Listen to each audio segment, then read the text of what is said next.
Good afternoon. It is too darn hot, and that's the most profane music that you will hear in this afternoon's concert. My name is Robbie Ellis. I'm hosting this on behalf of the International Music Foundation. And it's a little bit weird today because the International Music Foundation has employed me to come to St. James Cathedral and host this thing with people who are far more familiar with St. James Cathedral than I am. Three people who already work here. So on the end there, your left, Stephen Buzard, did I get that right? Stephen Buzard has been the Director of Music here at the St. James Cathedral since 2016. He heads up the music department, plays organ here. He also tours as an organist, and he directs the cathedral choir for both liturgy and concert performance. You will be hearing them shortly. And then we've got Meg Cutting, who is the organ scholar at the cathedral. She recently got her Master of Music in Organ Performance at Yale, and she did her undergrad at the Eastman School. And I've been told she's got a passionate interest in the music of 20th century French organ composers, such as Olivier Messiaen, Jean Alain, and appropriately today, Maurice Duruflé.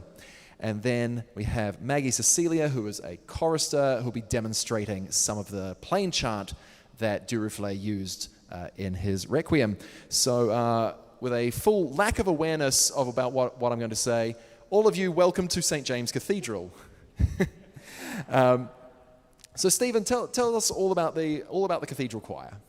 Sure thing. The Cathedral Choir has been the backbone of the music at St. James Cathedral since its founding in 1834. The Cathedral Choir originally was 4 singers. It was a quartet. And then after the cathedral was rebuilt following the Chicago fire, it was expanded to a large choir of men and boys. I've seen some pictures where they have upwards of 40 boys in the choir and 20 men in the back row. In the 1920s, however, the neighborhood was changing. Fewer people were living down here. And St. James decided to take a different route, and they created a semi-professional adult choir, which is essentially the cathedral choir of today. In that time, they hired an up-and-coming organist and choir master named Leo Sowerby, who ended up becoming one of the most influential church musicians in the country. Leo Sowerby was here for 37 years as director of music, and during that time, he won the Pulitzer Prize for composition, so quite a legacy there. So what you hear today is pretty much Sowerby's choir in its current evolution. However, we have recently reinstituted the older tradition of having children sing here as well. We started a chorister program for boys and girls in 3rd through 8th grade called the St. James Cathedral Choir School. And these kids sing alongside our adult cathedral choir and also on their own 2 times a week. So we have a very vibrant musical scene here on Sunday mornings and throughout the week, both for adults and children. And Meg, you are the organ scholar here. So what does an organ scholar do in the Anglican tradition? Excuse me, I'm in America. What does an organ scholar do in the Episcopalian tradition?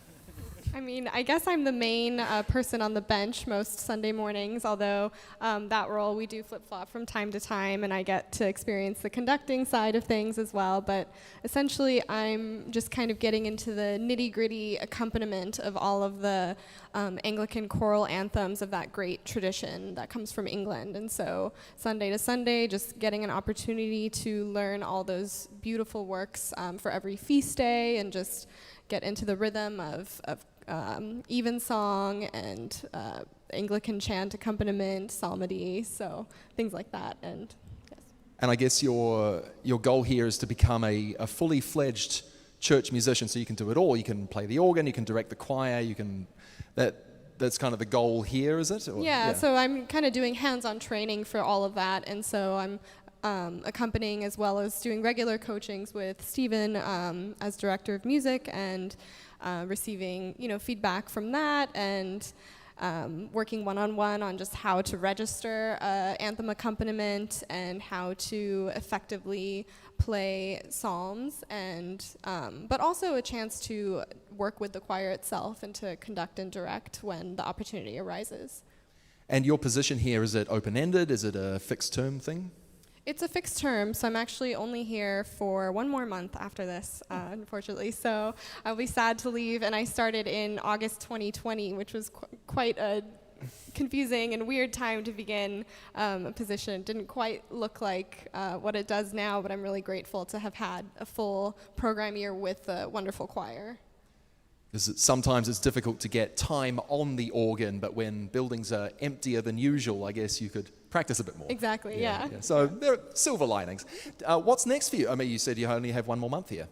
Yeah, well, that's a good question. I'm hoping to stay in Chicago. Well, that is my plan. I'm staying in Chicago. I'm still keeping a few of my options open. I have interviews coming up. I'm hoping to continue practicing music in one way or another. Watch this space. Well, Stephen, let's get to the music on today's program. And the main centerpiece is Maurice Duruflé's Requiem, but we begin with a couple of hymn settings by Undine Smith-Moore. Who was Undine Smith-Moore? Undine Smith-Moore was the so-called dean of black women composers in the mid-20th century. She was an influential educator and founded a center for black music at Virginia University, where she was on faculty. So she was a composer, but also an advocate, and wanted to really open and level the playing field. Her music is influenced by kind of two worlds. She went to her undergraduate at Fisk University. Fisk musically is most notable for its advocacy of African American spirituals. The Fisk Jubilee Singers, founded in the 1870s, I believe, were sort of the premier choir in just exposing the rest of the country to this gorgeous repertoire of spiritual music, and were really at the forefront of advocating for civil rights throughout the late 19th century and into the mid-20th century. I'm not sure whether she was a member of that choir as an undergraduate or not, but I can only imagine, being a music major, that she was at least around it quite a lot. For her master's degree, however, she went to Juilliard and was steeped in the rigor and all the counterpoint and all these things there. I believe she was the first graduate from historically black Fisk University to go to Juilliard. So she's really a pioneer in melding those two worlds. So we hear in these spiritual settings really taking those melodies and arranging them in such a way that feels also equally at home for a choir like ours. I thought it would be important to incorporate these two pieces because, of course, Juneteenth was 2 days ago. But also in programming the Duruflé Requiem, I was really trying to think of a program that would summarize the loss and the experience of the last couple of years. For choral singers, it's been especially difficult because what we do was deemed hazardous. I mean, making music feels like the safest, most wonderful thing on planet Earth, and yet it suddenly became a vector for spreading disease. So we were kind of shut out of what we do for a couple of years.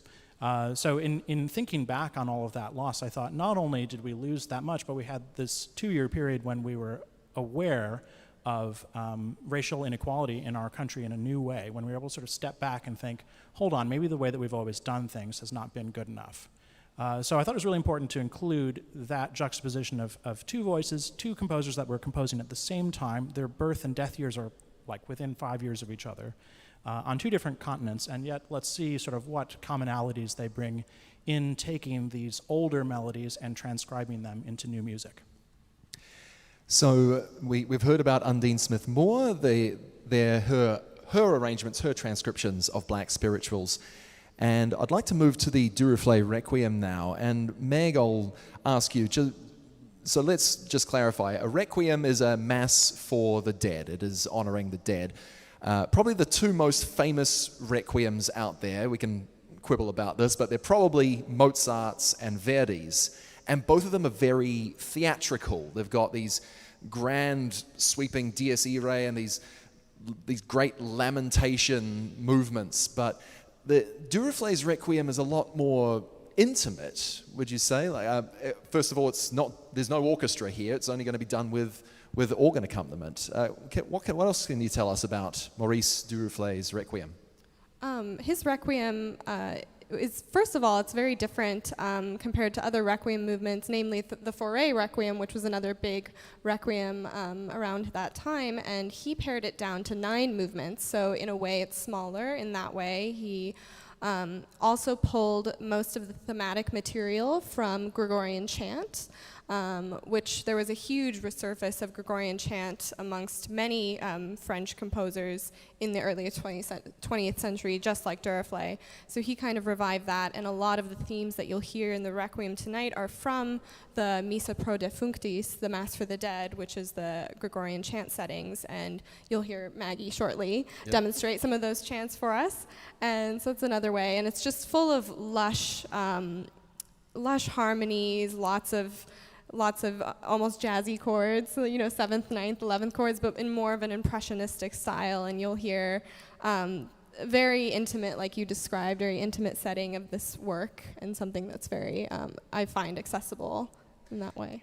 So yeah, the almost jazzy harmonies harkening back to composers like Claude Debussy, Maurice Ravel. Exactly. Yeah. So Stephen, maybe you should introduce the Gregorian chant segments that Maggie will demonstrate. All right, this is Maggie Cecilia, one of our fabulous sopranos, and she's holding a very scary-looking book called the Liber Usualis, and this contains all of the chants that you need to know for the liturgy. So Maggie, would you sing for us the melody that opens? I'm looking over his shoulder, and they're very much, it's not standard notation, it looks very plain chanty on the page. Yeah. Yeah. And one advantage of that is the rhythm ends up being much freer and flowing, and Duruflé pioneers the use of mixed rhythm in trying to recreate that ethos within a more contemporary musical style. So why don't you sing us the melody that opens the Requiem?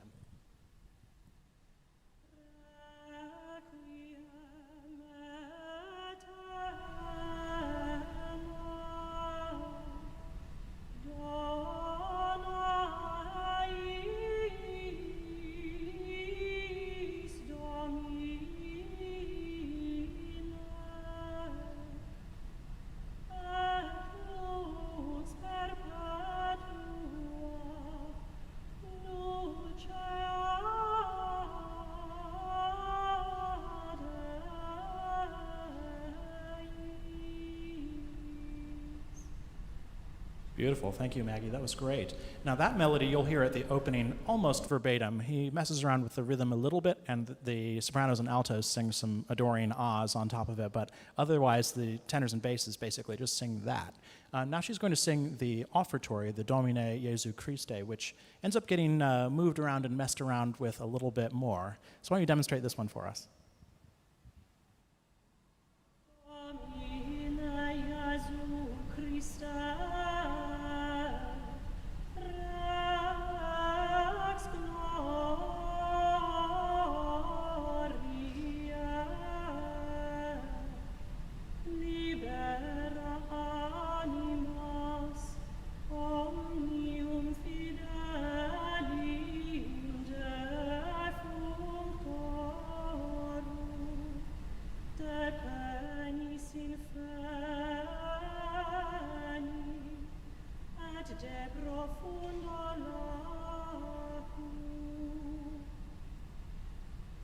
That's such a gorgeous melody. One thing that's really notable about it is how low in the tessitura it is. It keeps repeating these low notes, and we actually hear that melody played by Meg in the pedals of the organ at the beginning of this movement. So you'll hear this kind of, cataclysmic opening, like we're surveying the wreckage of post-apocalyptic world, and then this melody comes out in the pedals.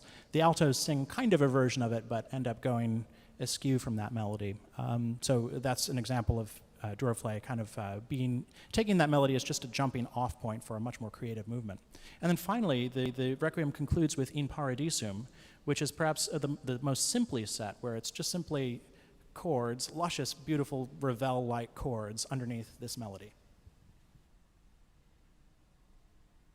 In paradisum, dedocante angeli, in tuo adventum, suscipiantem martyras, et perdocante in civitatem sanctam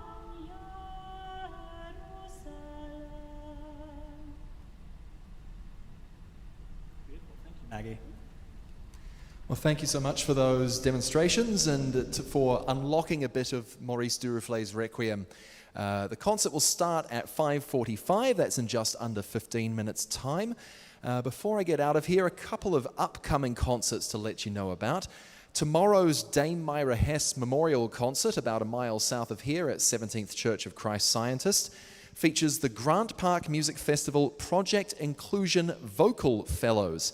5 of them in total. You can hear some great vocal music both in person at the 17th Church and on the radio, 98.7 WFMT, also streaming on the International Music Foundation's Facebook page. And then the next Rush Hour concert 1 week from today right here is Vignettes for Piano Quartet. We've got regular performers in these concert series: Winston Choi on piano, Nicholas Fotinos on cello, Anthony Devra on viola, and Minghuan Xu with her very recently recovered expensive violin. Someone stole it, it went walkabouts, and some detectives found it, and I think next week's concert is its first outing again. So that's going to be a lovely occasion. That is next week, pre-concert talk at 5:15, concert at 5:45. Would you please join me in thanking Stephen Buzard, Meg Cutting, and Maggie Cecilia, and we'll start the concert 5:45.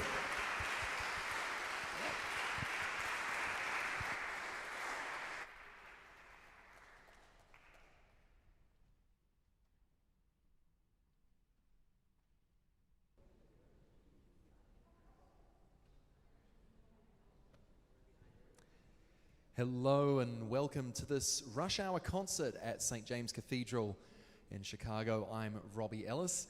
This concert is presented by the International Music Foundation, which is grateful for support from the Claire, Rush Hour concert's exclusive media sponsor, the National Endowment for the Arts, and the Illinois Arts Council. And now to perform music by Undine Smith-Moore and Maurice Duruflé, please welcome the St. James Cathedral Choir with their director Stephen Buzard and organist Meg Cutting.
majesty.